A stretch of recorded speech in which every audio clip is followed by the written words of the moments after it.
this is the next generation. These are three extraordinary entrepreneurs. They've got a lot of wisdom to share. And they've also got some opinions to share. So I thought we'd make it fairly interactive. If you've got any questions at the end, I'd like to hear some, rather than people just sit in the audience and not say anything. So first thing I'm going to do is going to very quickly introduce each of them. They've got like a 2-minute warm-up, who they are, what got them into restaurants, and what business they actually run. So Ron, can I start with you first? Yeah, definitely. My name is Ron Simpson, and together with Julian is sitting right there in the corner, my partner.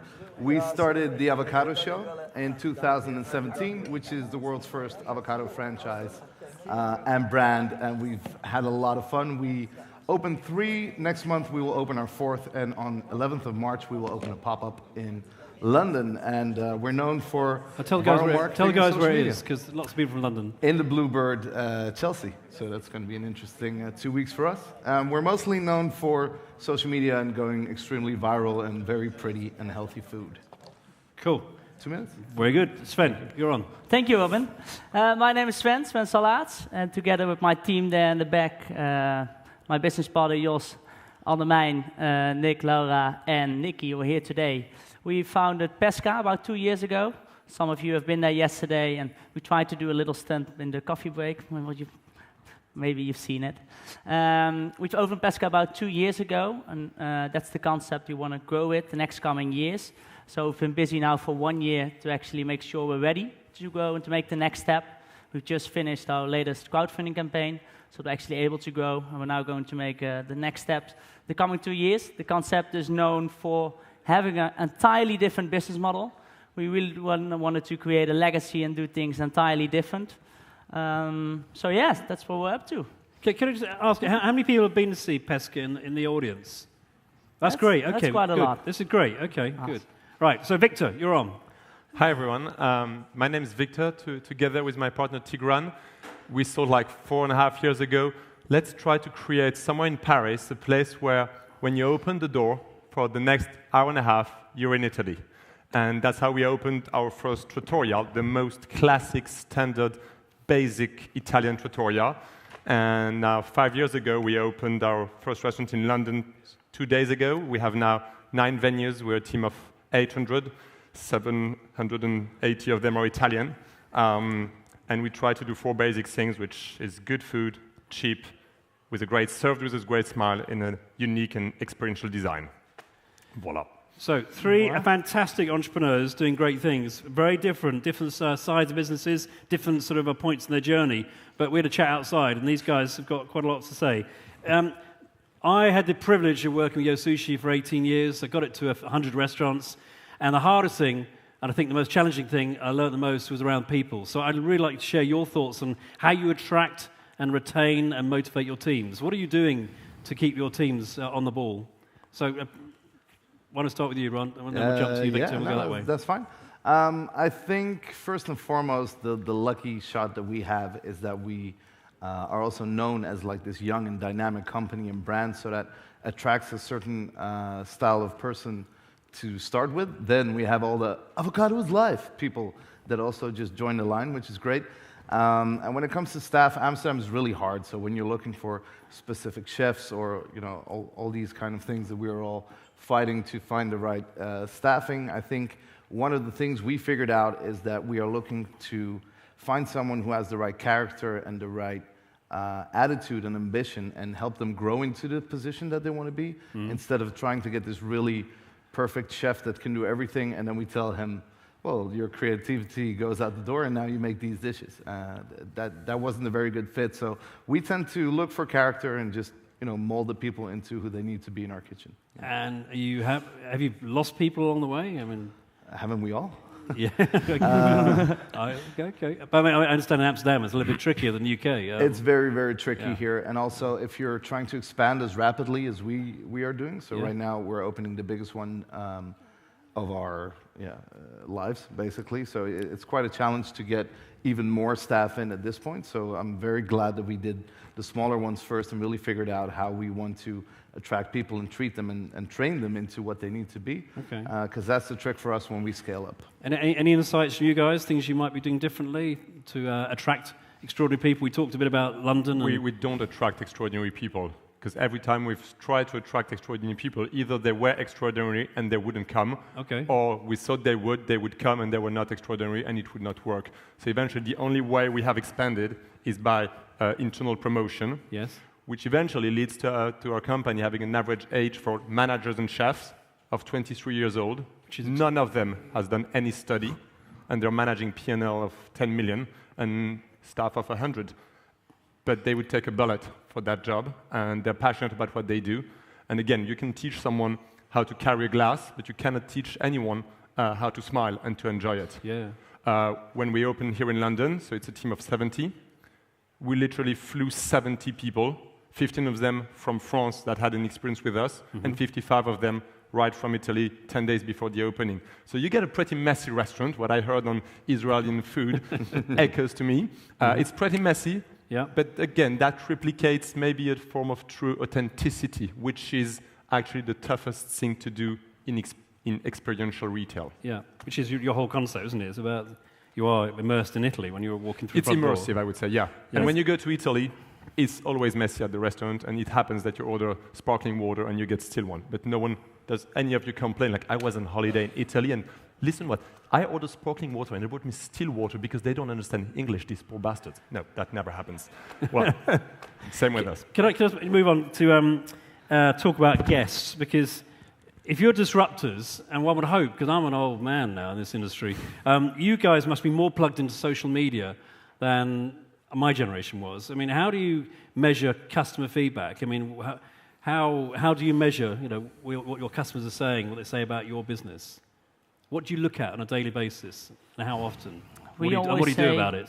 Yeah, we try to monitor all those things. We think it's very important that nowadays, with all these in this noisy world, of course we've got two very good examples of how they do social media, and I love what the both of them are doing, and we're trying to do it our own way as well, marketing-wise.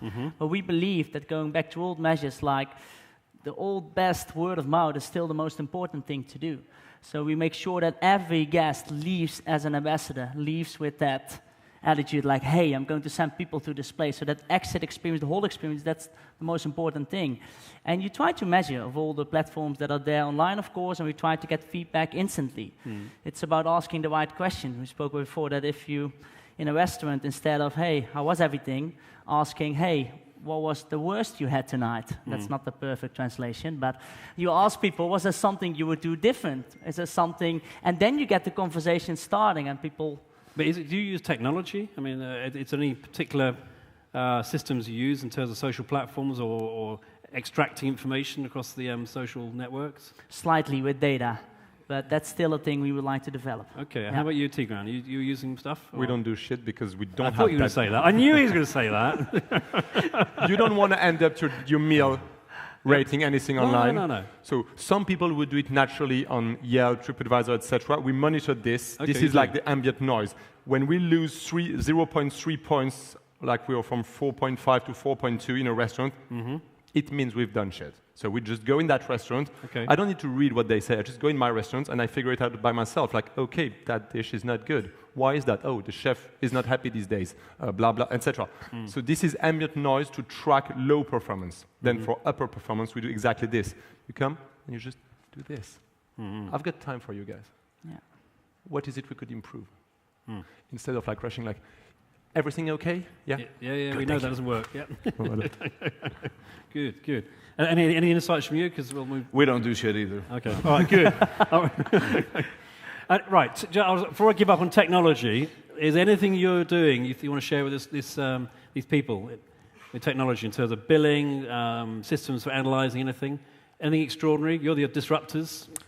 I'd love to understand if you're doing anything we don't know about. Yeah, I can give you something. I can give you something really weird because right now we're in a place where actually everything should be automated and everything should be, doing it by itself. But I remember when we first opened, and we make really delicious food, but one of the other things that we try to do is make it visually stunning. So it has to do something when you see it. And there was no other way of doing that. We literally have a pijpela, as they say here, so which means like a little long venue. So the bar's in the back, and the only thing we could do is have the bartender hears the ding from the kitchen, ding, and then the food goes out. And he was the only one that had the right perspective to to see what happened when the food was served. Are they smiling? Are they taking pictures? How long does it take before they attack? So we had this very analog way of like finding out if our food was worthy of the name show, which was kind of interesting. And then after that, we did the same thing with photography, try to figure out, we have more than 100,000 followers online, so that really helps. It's sort of a serious research thing. So when we post food and we change colors or backgrounds or any other thing you can change in photography, we really figured out really strongly how we could engage strongly. What attracts more likes, which kind of contrast, which kind of color combinations, etc. And then we took that and we actually placed it in the restaurant. So I know this sounds kind of far, but simply put, if you have very colorful food and you use very dark backgrounds, the food pops out. Yeah. So our first restaurant had very light wooden tables, and our new ones have very dark tables to actually mimic the picture that we sell online. And the way we put it on social media is exactly the way we serve it. And the lighting that we use in the studio is the lighting that we want to use inside of the restaurant. So we actually use social media to create the same look and feel like you're getting Instagram on a plate, basically, when you come to our place. Okay. If that helps. That help. Anything else on technology before we move on? Well, one thing I spoke about before, that we have a fish market with actually zero food waste. And we're now building a menu system, so the sign actually is still being done by hand. We price down fishes during the evening to make sure we have zero food waste. And we're building now an algorithm behind it. So also we're building a board with flap times over. It's all digital. And on the back side, we're building a system that actually knows if I got so many fish at this time and I still got these kind of guests coming, because you know the data in that way, we have to price down this fish because this fish needs to get out tonight. You've got dynamic pricing, haven't you? Pricing goes down as the session continues. If by doing that, we have an inventory system and a pricing system and a menu in one. And I think if we're being smart with that, it's one of the costs we can break down. The food cost is still quite big, and I really like it that we're busy with that innovation to make sure we absolutely keep that 0% food waste, 0.01, I'm sorry, not 0%, but that we keep that whilst growing. I think that's very important. Okay, can we, I'm going to rocket through three more things. Well, we've got another 10 minutes. Right, I want to talk about how you got to where you are in terms of funding, and then what's next. And we've talked about the horrors of investors. So I'd be really interested, how you got to where you are, and what's next. And then what do you want from an investor? Well, you don't have investment yet, so I think we'll save that for the future part. Perfect. Which way do you want to do this? You made a big one, actually. Maybe you should start. You start. On investment. Yeah, to explain how you managed to build these extraordinarily brilliant restaurants and borrow a lot of money, and then the fact that people keep wanting to throw money at you. What I've learned from people older than me, and I think you can learn by mistake and you can learn from other people's experience, is that if you make a great company, you need great money and great people. The rest is just going to work and doing your emails and bringing coffee on the table. And we were lucky because we knew one guy who was a millionaire. And we went to that guy and we said, that's what we want to do. So actually, two guys from business school, I was a music producer with slides saying we're going to cook pizza. And after like 15 minutes, he looked at his watch and says, well, I'm thinking to myself, okay, we've lost that. And he said, okay, how much do you want? And I said, 2 million? And he said, what's the valuation? So I looked at my partner. We were like sitting on the sofa, and we didn't know shit about the answer to that question. So I said, 4 million? Pre-money? He said, yeah, fine. I put 500, but I call my friends and it should be done. That's how it happens. I'm telling this story because we understand, with a step back, that we were very lucky. And that's how we got 11 people to invest money. To them, it was not much. So everyone was happy to be part of it because we are in an experiential, retail, sexy business. So everyone wants to be an investor in a restaurant, and no one expects to be really rich after that. So that's how it started, and then we built on that. And so today we have 17 people. All of them just put some money that is not relevant to them, but at the end it's a lot. So we have money in advance, and it helps us take risk. That's how we went to London, because if we fuck up in London, we're going to lose 5, 6, 7 million. So before we did that, we wanted to raise a lot of money so we can fuck in London, and our French business is still going to be strong. Oh, last thing. What we do every day, that's the biggest struggle in my life, is import products direct from Italy, from the producers, because that product is better and I buy it 30% cheaper. At some point, we thought with my partner, why don't we do the same with money? You can go directly to the billionaire, and when he makes 20% IRR, he's so happy. Or you can go to a private equity fund. That's not direct. That's the margin on top. And when you deliver 20% IRR, they're not happy. So we try to do the same with money as we do with burrata. But so future funding, just so I understand this, these guys are going to keep on stumping up the cash, aren't they? You don't need any private equity money. At some point, we would like maybe all these coffees and pizza to create money. Because I think you need some money. So, no, maybe one day if we go to the US, because that's another chunk and volume. But that's for the future. So let's continue talking about how you funded your business. Then, just be honest. I mean, private equity has a kind of has a mixed reputation. But what is it that you want from an investor? I mean, that's on the go forward. If you need money, in your we case. sort of found out that money is easier to get than brains. Okay. No offense. But there's a lot of people doing a lot of really great things. But we ourselves, when we started, we didn't know that much about the hospitality industry. We learned along the way, and we figured, like, if we get an investor that has the same thing, then none of us actually know exactly what we're doing. So let's find someone that has smart money, as we call it. So we had a lot of different ways that we could have done this, but we rattled a certain tree. So we have an avocado restaurant, which means anyone that does anything with avocados knows about us. And the largest avocado distributor in Europe was founded by Sean Harris. And Sean Harris, exactly in the year that we launched, she sold the company. And she did that handsomely. And she was the person with the most knowledge in Europe about supply chain, running big business, knowing anything about the fruit itself, how to handle it. And she was very enthusiastic. And actually, it was sort of a boy's dream. Me and Julian, we went over there to get them to supply us because we wanted their way of supplying sustainable avocados. And then we had dinner with her. And actually, the day after, she just sent us an email like, okay, show me your dream, and I'll what would you do if I send you $1 million or something? We're like, what? So I woke up, ran to his house. We DJ'd the night before because, life. And then we were sort of discussing, what should we do? I don't know. And then I wrote this plan, and I think, what was it? Like maybe $1.5 million or something. We didn't really know exactly what to do, but we always knew, like, don't accept the first offer kind of thing. And we knew we had the right person once she called us and said, nah, you're still too low. This is never going to happen. Like, I had my financial team look at it, and maybe we should do it this way or that way.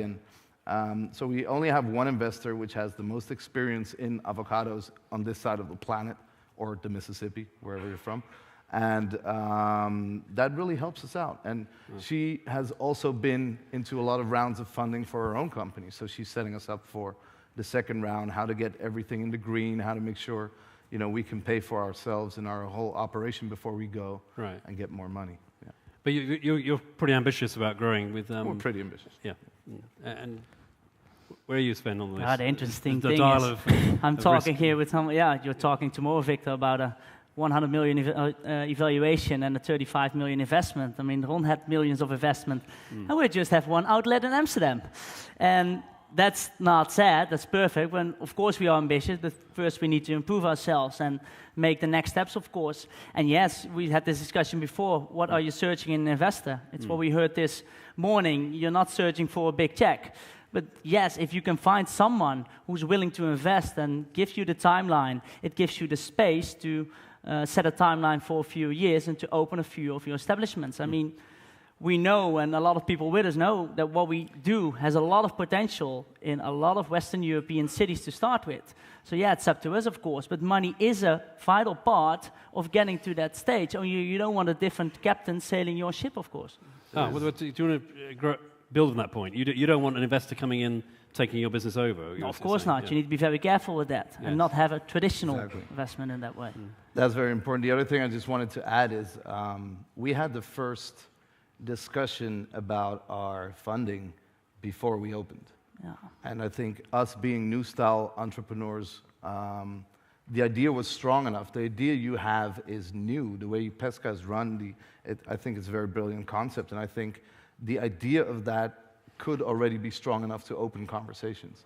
I mean, we just spoke outside 10 minutes. You said, I wanted cheap food, great staff with a smile always works. Yeah. Right? And it's true. So you make a very classical thing, and you can actually pitch that. I don't know if having 1 or 0 restaurants open really matters to someone who can speak on your level, who can understand the investment that you're looking for. And I think that's a very interesting conversation to have, because otherwise you'll end up with type of funds that want proof of everything, while we're going in hopefully on a big risk idea, which luckily for us has really worked out in the beginning. Yeah. Okay. So Robin, big pitch now. 1, 2, 3. Are you ready? You were smiling when speaking about investment, so now the 3 of us are going to. Oh yeah. No, I'll do my pitch tomorrow morning. We've got a conscience. We're good investors, and we know what we're doing. I mean, all of us that run restaurants, we know we've been on the journey you're on right now. So I share all the concerns and fears. I had 3 investors over 18 years. You want to go pitch for fun tomorrow? That'd be cool, eh? Fuck it. 5 o'clock in the afternoon, eh? Okay, hang on. Right. Just to give a call to order here. Right. I want to know who inspires you then. Which brands? It doesn't have to be restaurants. I'm intrigued. You're entrepreneurs. You're all super bright. You're the young Turks and the punks of the industry. Who inspires you? I don't want to put feathers in other ones' asses on this beautiful stage, but of course, what the guys here are doing, and especially Victor now with all you do. But we also spoke about Brewdog. I love how they grow. I mean, That's interesting. We've been growing by crowdfunding, yes. So by all kind of ambassadors who become pescatarians. Yeah. They invest. And I believe how Brewdog is doing it with that model, especially with their marketing tactics and everything, is brilliant. I love what they do. Okay, yeah. Good one. Right, we're running on time, so I'm going to inspirational. throw a really weird one. Supreme, the clothing brand. Very cool brand. Very cool brand. How does a skateboard brand work itself up to be bought by Louis Vuitton? Very interesting thin line dynamics. Okay, nice one. And I like Nike. What I think Nike does is you were Nike, children in Brazil were Nike, my grandmother was Nike, I were Nike. Everyone loves Nike. So Nike makes it that everyone loves them by excluding no one. It's easy to make a restaurant for rich people by excluding poor people. It's easy to make a restaurant for millennials by excluding old people who don't understand shit about their iPhone, etc.